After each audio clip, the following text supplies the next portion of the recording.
God has sent His Son to give us healing both in body and soul.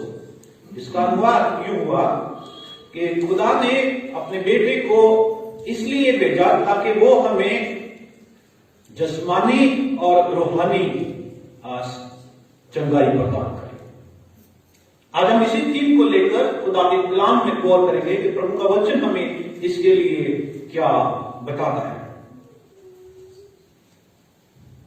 इंसान बीमार पड़ते हैं, जिनमें हम सब भी हैं, लेकिन फिजिकल बीमारी की बात करें तो बहुत सी हैं। वाइटली तौर पर इसके कैटेगराइज करें तो दो तरह की बीमारी की बात करते हैं आज जिसके लिए हम बात करने जा रहे हैं। एक है फिजिकल सिकनेस, जिसे जिस्मानी बीमारी कहते हैं, और दूसरी है स्पिरिचुअल सिकनेस, रूहानी बीमारी। बहुत दफा हम जो फिजिकल सिकनेस है, जो जिस्मानी बीमारी है, उसको हम एक्नॉलेज करते हैं। कई कारण हो सकते हैं, क्योंकि वो हमें दिखाई पड़ती है, हमें महसूस होती है, हमें दर्द देती है, शारीरिक तौर पर दर्द देती है। और कई ऐसी बीमारियां हैं जिनको डॉक्टर एक्नॉलेज करते हैं कि आपके शरीर में है। साइंस ने आज बहुत तरक्की कर ली है, इसलिए हमारे इंटरनल ऑर्गन्स में होने वाली बीमारियों को भी वो इन्वेस्टिगेट करते हैं। आप में से बहुत शख्स यहां पर मेडिकल फील्ड से हैं, इसलिए फिजिकल सिकनेस की बात करें तो आप सब इससे वाकिफ हैं, मेरे से ज्यादा वाकिफ हैं। और इन सब का इलाज करने के लिए डॉक्टर्स कई तरीके की मेडिसिन प्रिस्क्राइब करते हैं, और हम बहुत दफा उन मेडिसिन को इस्तेमाल करने से चंगे भी हो जाते हैं। लेकिन जब हम दूसरी तरह की बीमारी की बात करें, जिसे आप स्पिरिचुअल सिकनेस कहते हैं, रूहानी बीमारी की बात करें, तो बहुत दफा हम इसको एक्नॉलेज नहीं करते, हम इसको दिखाते नहीं, देखते नहीं। और ये सिकनेस, ये बीमारी कहां से आती है, इसके लिए भी हम शांति रहते हैं। आत्मिक बीमारी आती है पाप से, गुनाह से। और अगर मैं कहूं कि कौन कौन है जो इस बीमारी से ग्रस्त हैं, तो आज जब हम मसीह में हैं तो उसके द्वारा हमें चंगाई मिली है। तो हम कह सकते हैं कि हम अब नहीं, लेकिन विश्व में कोई भी ऐसा शख्स नहीं जो इस बीमारी से ग्रस्त नहीं है। मुकद्दस बाइबल इस बात के लिए बयान करती है, क्योंकि लिखा है सबने पाप किया, सब परमेश्वर की महिमा से रहे। And he who has sinned is sick due to sin. जिसने गुनाह किया वो इस रूहानी बीमारी से ग्रस्त है, उसी गुनाह के कारण, उसके पाप के कारण। प्यारे जो, लेकिन इट इज जीसस क्राइस्ट, ये प्रभु यीशु मसीह ही है जो हमें चंगाई देने के लिए जमीन पर आया।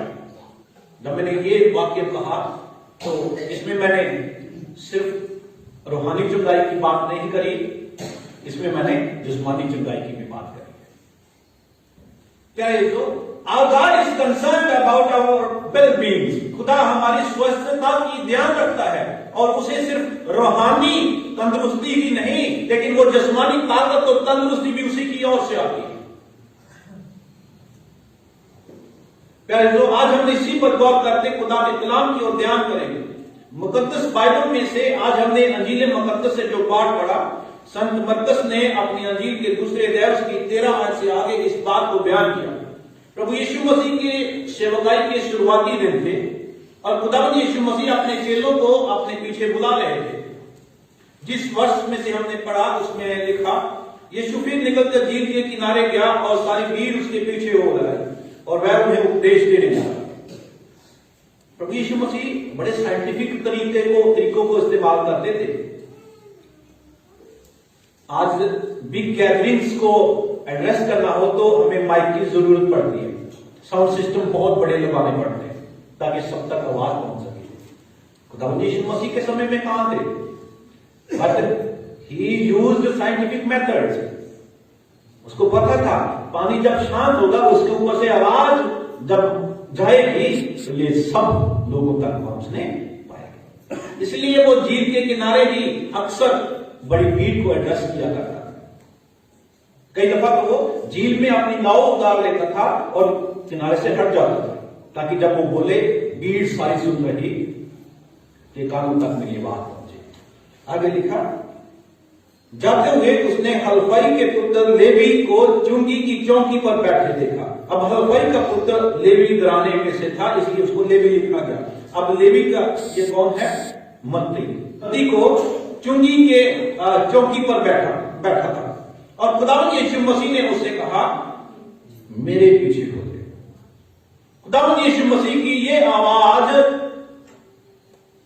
हर एक शख्स के लिए है। वो सबको चाहते हैं कि सब मेरा अनुसरण करें, मेरे फुटस्टेप्स पे चले ताकि वो जीवन पाए। सब बोले हालेलुया। जो और वह कहता उस समय मत्ती क्या करता? वो उस समय उठकर उसके पीछे चल देता। खुदावंद यीशु मसीह इसके बाद तुरंत उसके घर में जाते हैं। और देखिए क्यों जाते हैं? क्योंकि he has organised a party, एक शुक्रगुजारी की पार्टी उसने अरेंज करी है जिसमें खुदावंद यीशु मसीह मेन मेहमान है, चीफ गेस्ट है। और खुदावंद यीशु मसीह जब उस घर में पहुंचते तो क्या होता है? 15 आयत में लिखा, जब वह उसके घर में भोजन करने बैठा तो कौन कौन लोग उसके पास आए? लिखा, तब बहुत से चुंगी लेने वाले और पापी और ये यीशु और उसके चेलों के साथ भोजन करने बैठे।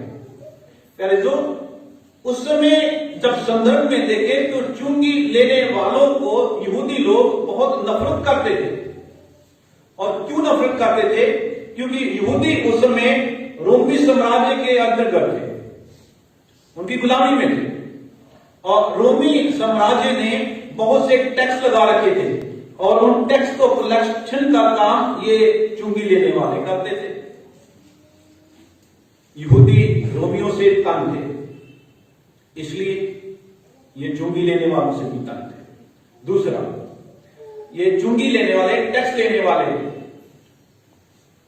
जितना वसूल करने के लिए उनको कहा जाता था वो उससे कई गुना वसूल करते थे, जिसके कारण भी यहूदी लोग इनसे तंग थे। तीसरी बात, यहूदियों की ये धारणा थी कि खुदा ने हमें कहा है कि सारे दसवंत खुदा के घर में लाए। वो कहते थे जो देना है हमने खुदा के घर में देना है, खुदा की खिदमत के लिए देना, इनको क्यों दे? इन सब कारणों से वो इन चुंगी लेने वालों से तंग थे और कहते थे ये गुनाहगार हैं, ये पापी लोग हैं, ये परमेश्वर के हिस्से को लेते हैं जिनके लिए सही नहीं। प्यारे लोग, इन सब कारणों के कारण वो लोग इनको अच्छा नहीं समझते थे। अब जब खुदावंद यीशु मसीह मत्ती चुंगी लेने वाले के घर में उस भोजन के रूप करने के लिए बैठे हैं तो बहुत से मत्ती के दोस्त, जैसा जिस काम में जिस प्रोफेशन में था वैसे ही तो उसके दोस्त भी थे, चुंगी लेने वाले वहां पर तो यीशु मसीह के साथ भोजन करने के लिए बैठे। और अंजील लिखने वाले मत्तस ने खास तौर पर वहां पर शब्द लिखा पापी, गुनाहगार, क्योंकि यहूदी लोग उन लोगों को पापी ही गिनते थे। जब उन्होंने फकीर फरीसी लोगों ने प्रभु यीशु मसीह को मत्ती के घर में इन चुंगी लेने वालों और पापियों के साथ बैठकर भोजन करते देखा तो वो फिर कुड़कुड़ा कर कहने लगे, कहते वह तो पापियों और चुंगी लेने वालों के साथ भोजन कर रहा है। और उसके चेलों से कहते हैं वह तो चुंगी लेने वालों पापियों के साथ खाता पीता है। प्रभु यीशु मसीह तो हर दफा उनके दिलो दिमाग के विचारों को भांप लेते थे और उनका रिस्पॉन्स मूल्यांकन कहते थे। इस समय भी खुदावंद यीशु मसीह ने यह सुनकर उनसे कुछ कहा। 17 वर्ष में, 17 में पढ़िएगा क्या लिखा। यीशु ने ये सुनकर उनसे कहा, यीशु ने ये सुनकर उनसे कहा, भले कामों को वैद्य की आवश्यकता नहीं, भले चंगों को वैद्य की आवश्यकता नहीं, परंतु बीमारों को है। परंतु बीमारों को है। जब आप स्वस्थ होते हैं, क्या आप सोचते हैं कि आपको डॉक्टर के पास जाने की जरूरत है? नहीं, है ना। लेकिन कब जरूरत पड़ती है? जब आप बीमार हैं, you are sick, when you are out of motion, when you have pain in your stomach, when you are feeling headache, सिर दर्द है, पेट दर्द है, बीमारी है, तो आप डॉक्टर के पास जाते हैं। लेकिन भले चंगे होने से कोई भी जाता नहीं। खुदावंद यीशु मसीह यही कहते भले चंगों को वैद्य की आवश्यकता नहीं, परंतु बीमारों को होती है। और उसके आगे क्या कहते हैं? मैं धर्मियों को नहीं परंतु पापियों को बुलाने आया। मैं धर्मियों को नहीं बल्कि पापियों को बुलाने आया। मैं धर्मियों को नहीं बल्कि पापियों को बुलाने, मैं पापियों को बुलाने आया। कितने पापी थे? सब, क्योंकि मैंने पहले ही बताया सब ने पाप किया, सब परमेश्वर की महिमा से सबको बुलाने। खुदावंद यीशु मसीह उन सब गुनाहगारों को जो गुनाह के कारण आत्मिक रूप पर बीमार पड़ गए हैं, उनको चंगाई देने के खातिर जमीन पर आए। प्यारे दोस्तों, आज समय के नजाकत के साथ मैं एक पैसेज आपके सामने रखना चाहूंगा, जिसका जिक्र इसी अध्याय में मरकुस ने 2 अध्याय और उसकी पहली आयत से आगे दिया है। और ये उस समय की बात है जब खुदावंद यीशु मसीह एक लकवे के रोगी को चंगा करते। What happened? क्या हुआ था? क्या हुआ? प्रभु यीशु मसीह कफरनहूम में एक घर में बैठे लोगों को कलाम सुना रहे थे। बहुत से लोग आ गए, घर भर गया। No more person can enter, और कोई भी शख्स उस घर में प्रवेश नहीं कर सकता।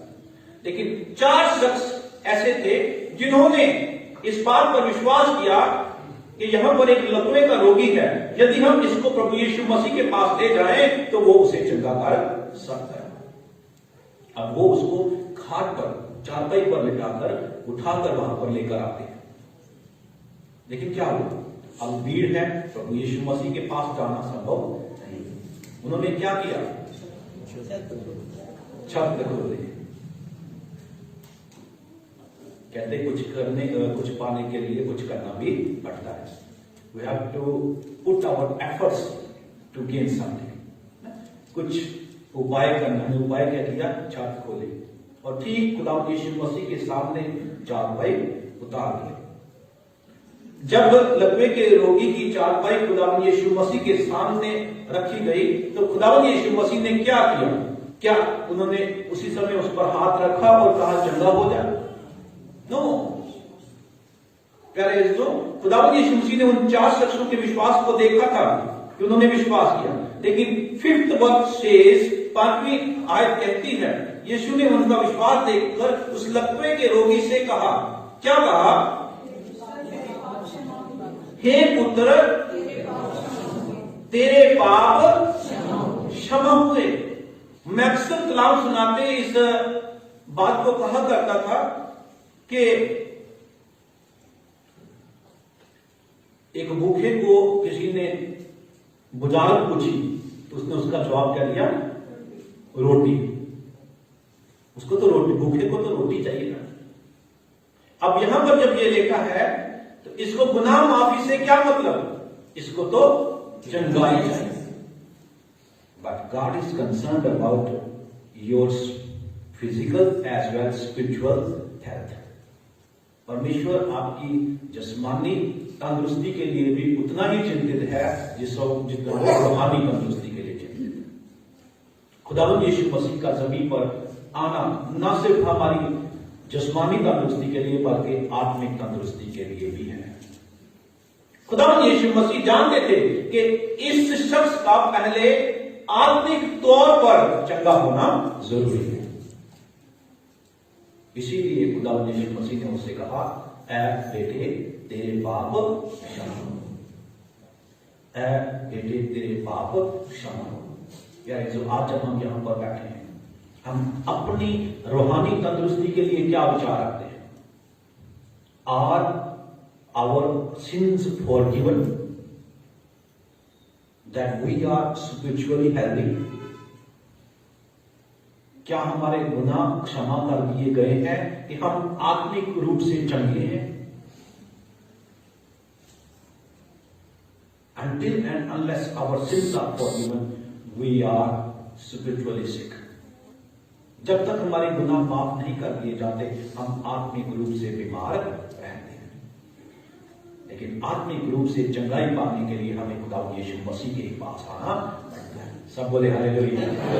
क्योंकि वही हमारे गुनाहों को मुआफ कर सकता है। मुकद्दस बाइबल में पतरस के पहले 1 अध्याय उसकी 18 और 19 आयत में लिखा, क्योंकि तुम जानते हो कि तुम्हारा निकम्मा चाल चलन जो बाप दादाओं से चला आ रहा है, उससे तुम्हारा छुटकारा चांदी सोने अर्थात नाश होने वाली वस्तुओं से नहीं हुआ, आपके भले कामों से भी नहीं हुआ, लेकिन किससे हुआ?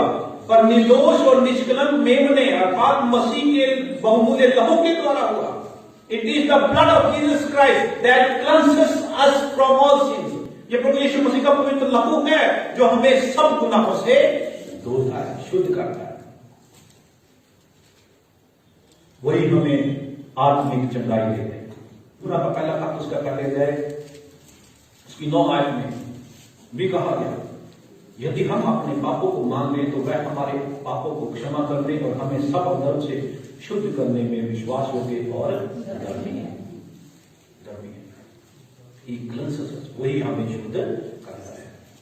कह रहे जो संत पौलुस तीमुथियुस को खत लिखते समय उसके पहले अध्याय उसकी 15 आयत में कहता ये बात सच और हर प्रकार से मानने योग्य है कि मसीह यीशु पापियों का उद्धार करने के लिए जगत में आया, और कहते जिनमें सबसे बड़ा मैं। संत पौलुस ने इस बात को एक्नॉलेज किया, I am the biggest Sinner, सबसे बड़ा पापी मैं हूं। जो मान लेता है प्रभु से क्षमा कर लेता है और उसे धो लेता है, उसे आत्मिक चंगाई मिल जाती है। आज जब हम प्रभु की उपस्थिति में हैं, हम अपने जीवन के लिए भी इससे अप्लाई कर सकते हैं। कह सकते हैं जैसे ज़बूर नबी 86 ज़बूर उसकी 5 आयत में कहता, क्योंकि हे प्रभु तू भला और क्षमा करने वाला है और जितने तुझे पुकारते हैं उन सबों के लिए तू अधिक करना है। ज़बूर 103 उसकी 12 आयत में ज़बूर लिखने वाले ने कहा है, जैसे उद्याचल अस्त्याचल से जितनी दूर है उसने हमारे अपराधों को हमसे उतनी ही दूर कर दिया, हमें आत्मिक चंगाई दे दी है। सब बोले हालेलुया। जो खुदा ही हमें रूहानी चंगाई देता है, आध्यात्मिक चंगाई, आत्मिक चंगाई देता है। जिस्मानी ताकत और तंदुरुस्ती भी उसी की ओर से ही आती है। आज जब हम प्रभु के वचन में से पढ़ रहे थे तो बहुत से लोग प्रभु यीशु मसीह के पास आते थे जो उसे चंगाई पाना चाहते थे, और खुदा यीशु मसीह हर उस शख्स को जो विश्वास से उसके पास आता था चंगाई देते थे। बहुत से अंधे, बहुत से लंगड़े लूले प्रभु यीशु मसीह के पास आते थे। कईयों को छूता था, कईयों को वो कह के चंगा करता था, क्योंकि खुदा यीशु मसीह जमीन पर रहते हम सब की जरूरतों को जानते थे, और उन्हें पता था कि जब तक ये स्वस्थ नहीं होंगे ये बहुतायत का जीवन जी नहीं सकते। इसलिए प्रभु यीशु मसीह हमें रूहानी तंदुरुस्ती के साथ साथ जिस्मानी तंदुरुस्ती भी प्रदान करते थे। खुदा के वचन में नीति वचन की किताब उसका 3 अध्याय और उसकी 7 और 8 आयत पढ़े तो वहां पर बड़ी खूबसूरती से जिस्मानी तंदुरुस्ती की बात करी गई है। नीति वचन उसके 3 अध्याय उसकी 7 और 8 आयत, जिसको निकाला पढ़ लीजिए। अपनी दृष्टि में बुद्धिमान ना होना, कहता अपनी दृष्टि में बुद्धिमान ना होना, यहोवा का भय मानना, यहोवा का भय मानना, और बुराई से अलग रहना, और बुराई से अलग रहना, दूर रहना। ऐसा करने से तेरा शरीर भला चंगा, ऐसा करने से तेरा शरीर भला चंगा, और तेरी हड्डियां पुष्ट रहेंगी, और तेरी हड्डियां पुष्ट रहेंगी। सब बोले हालेलुया। क्या आप अपने जीवन में तंदुरुस्ती चाहते हैं? ना सिर्फ रूहानी बल्कि जिस्मानी भी। परमेश्वर के भय में रहें, और बुरी बातों से दूर रहें।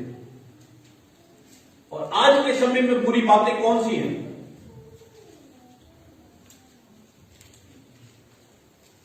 अगर लिस्ट बनाना चाहें तो खत्म नहीं होगी, क्योंकि बुराई बहुत ही बढ़ चुकी है। मुख्य तौर पर, जनरल तौर पर ड्रग्स क्या अच्छी बात है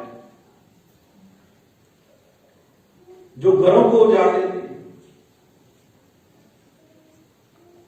जितनी भी ऐसी चीजें हैं वो सब बुरी ही हैं। यदि हम उनसे दूर रहेंगे तो स्वस्थ रहेंगे और खुदा हमारी हड्डियों को कोई पुष्ट बनाएगा।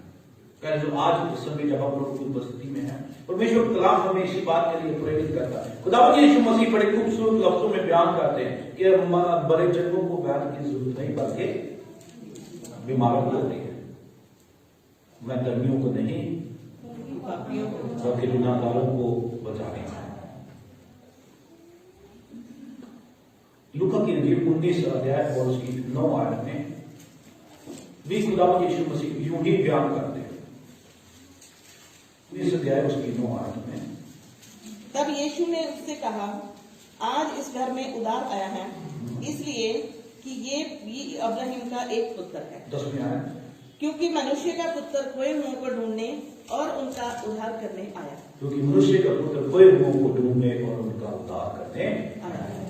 और इससे पहले जो वृत्तांत दिया गया है, ये चुंगी लेने वाले जकरई का है। हमने चुंगी लेने वाले मत्ती की बात करी, यहां पर जकरई भी वैसा ही है, जिसको लोग गुनाहगार समझते थे। लेकिन आज खुदा यीशु मसीह उसी के घर में पहुंचकर इस बात को डिक्लेयर करते हैं, आज इस घर में उद्धार आया है, क्योंकि ये भी इब्राहिम का एक बेटा है। डोंट यू वांट, क्या आप नहीं चाहते कि खुदावंद यीशु मसीह की आवाज आपके लिए और मेरे लिए भी यही प्रभु के पास है। खुदा आपको ना सिर्फ जिस्मानी बल्कि आत्मिक चंगाई भी प्रदान करे। परमेश्वरी वचनों के द्वारा आप सबको आशीषित करे। खुदा बाप, खुदा बेटे, प्रभु के नाम से मांगते हैं।